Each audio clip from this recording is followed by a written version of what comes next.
recommendation of the Advisory Council of the Progressive of His Mercy has approved the release of 246 inmates from various correctional facilities across the state.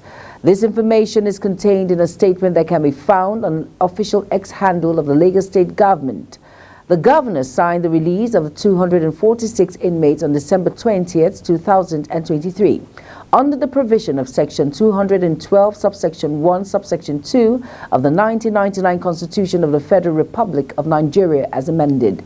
The Lagos State Government maintained that the approval for the release of the inmates is in the congeners of the New Year celebration, as well as in line with the commitment of Governor Sanwo-Olu to decongest correctional facilities in Lagos State as part of the justice sector reforms.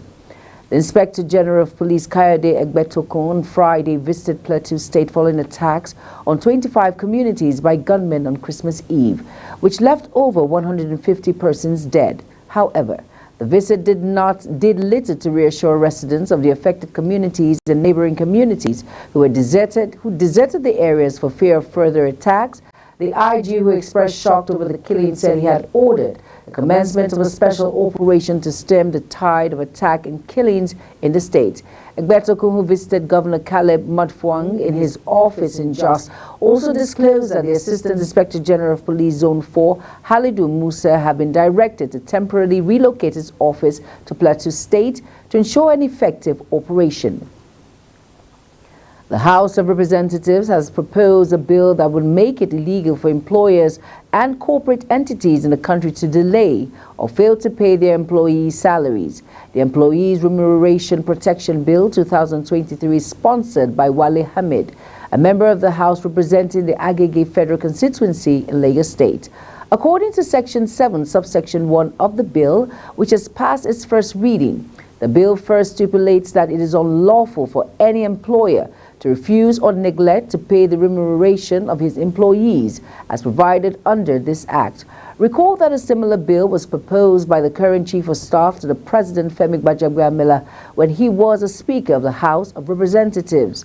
The proposal was contained in the Employee/Work Ban Unpaid Wages Prohibition Bill 2016, but was called for recommendation by the 9th Assembly, where it passed the first reading in July 2019. The bill seeks to provide for the prohibition of late payment, non-payment, and underpayment of workers' wages in Nigeria and prescribe penalties for violation and for other matters connected. Moving on now, the National Parents Teachers Association of Nigeria, NAPTEN, has called for a collaboration between academic unions and tertiary institutions and the federal government to improve the nation's quality of education in 2004. It also described the insecurity being witnessed in parts of the country as a major challenge affecting the sector. The Deputy National President, NAPTEN, Adeolu Ogunbanji, made the call on Friday. Ogunbanji said the education sector in the outgoing year had done well, but there is room for improvement. He said that it could be achieved if the unions and government could work together. The military, during various operations across the country in 2023, killed a total of 6,886 terrorists and other criminal elements.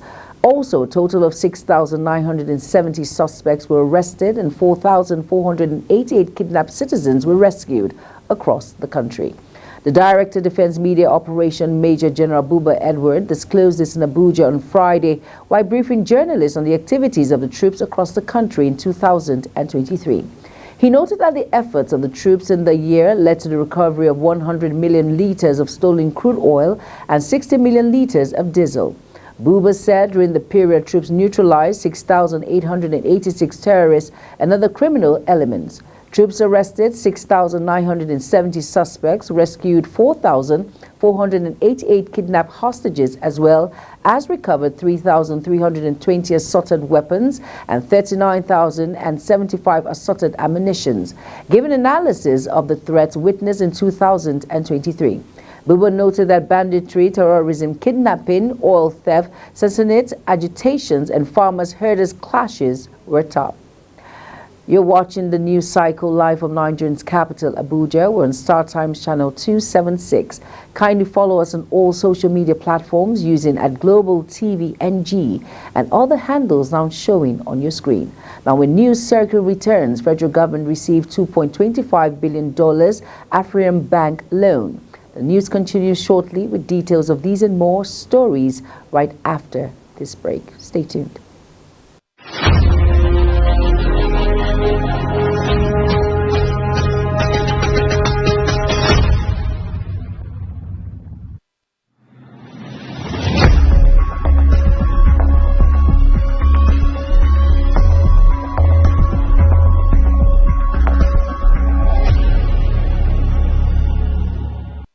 You're welcome back, and if you're just tuning in, this is Global Television bringing you live broadcast of News Cycle, and thank you for staying with us. On our foreign decks, Burundi's President Evariste Ndayishimiye launched a virulent anti-gay tirade on Friday, saying same-sex couples should be publicly stoned. He also lashed out at Western countries that press other nations to allow gay rights or risk losing aid. Homosexuality in Burundi is conservative Christian country in East Africa, have been criminalized since 2009 with prison terms up to 2 years for consensual same-sex act. He also criticized Western countries that urge smaller nations to allow gay marriage to risk losing aid, saying, in his words, "Let them keep their help. Let them keep it. Burundians living abroad who have chosen the devil and practice homosexuality should not come back," he added in his words. And now on business, revenue expectation from oil exports, which government expects to deploy for effective implementation of the 2024 budget, may be affected as major global oil traders are moving away from petrodollar transactions. In the 2024 budget proposal, the federal government has considered conservative oil price benchmark of $77.96 per barrel and daily oil production estimates of 1.78 million barrels per day, after a careful review of global oil market trends, and that a naira to US dollar exchange rate of 750 naira per US dollar was adopted for 2024 as well. However, report shows that a fifth global oil trade this year was settled in currencies different from the US dollar, as countries such as Russia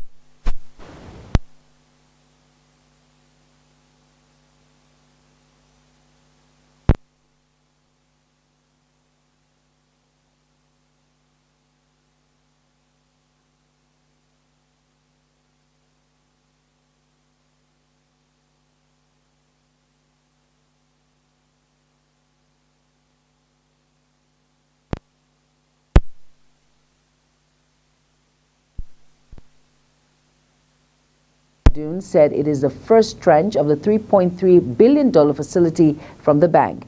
He noted that the loan was aimed at resolving the acute FX shortage that has hampered the economy. Edu stated that work has commenced for solutions to Nigeria's economic challenges. In August, the Nigerian National Petroleum Company Limited announced that he had secured a $3 billion emergency loan from the African Bank to stabilize the country's versatile foreign exchange market. According to report, the balance of $1.05 billion will be received in the first week of January. Now, Nigerian's crude oil export for February is expected to see marginal decline according to data. Exports of 4 main Nigerian crude oil grades in February are set to average about 657,000 barrels per day, according to preliminary programs, down slightly from the previous month. The scheduled loading this is coming as Nigerian pushes to reach and exceed the 2024 crude oil production budget target of 1.7 million barrels per day. Minister of State for Petroleum Resources Hanakim Lakpobiri said that the country can boost crude oil production to 2 million barrels per day. The minister also expressed his commitment to promoting collaboration with stakeholders to improve the country's oil and gas sector.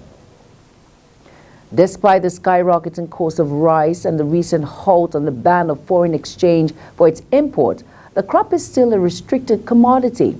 The Nigerian Customs Service has declared rice, a staple food widely consumed in Nigeria, has been rising in price despite its production locally.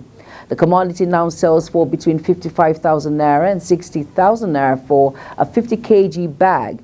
depending on the area purchased.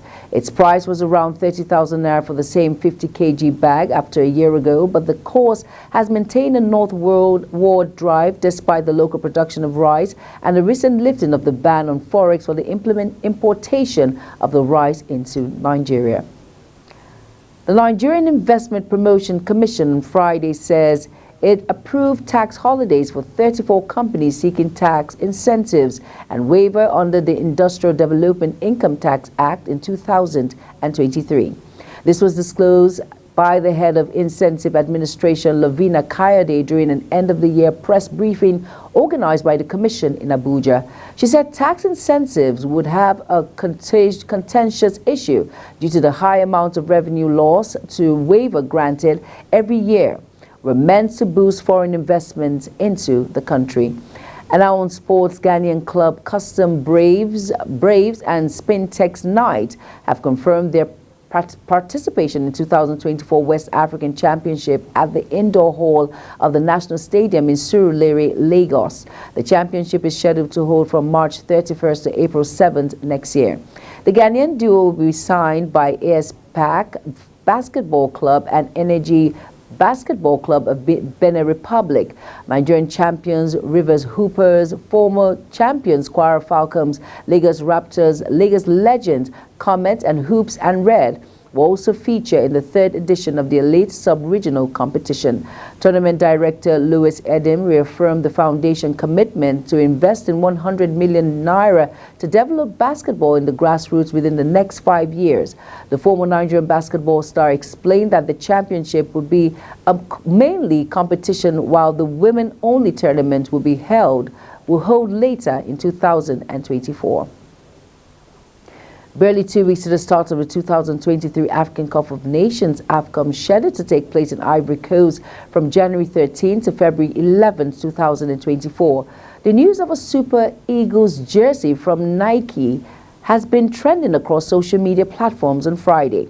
Nike launched the current Super Eagles jersey in September 2022, and NFF is yet to officially unveil the official kit for the 34th edition of AFCON and has swiftly denied reports of the jersey launch for the Super Eagles. The NFF, in a statement on its official X-handle account on Friday, denied knowledge of the jersey launch.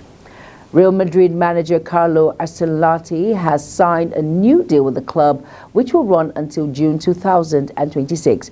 The Italian 64 was appointed at the Bernabeu for a second time in 2021 on an initial 3-year deal. He was linked with taking over as Brazil's manager earlier this year, but said he wanted to remain at the club.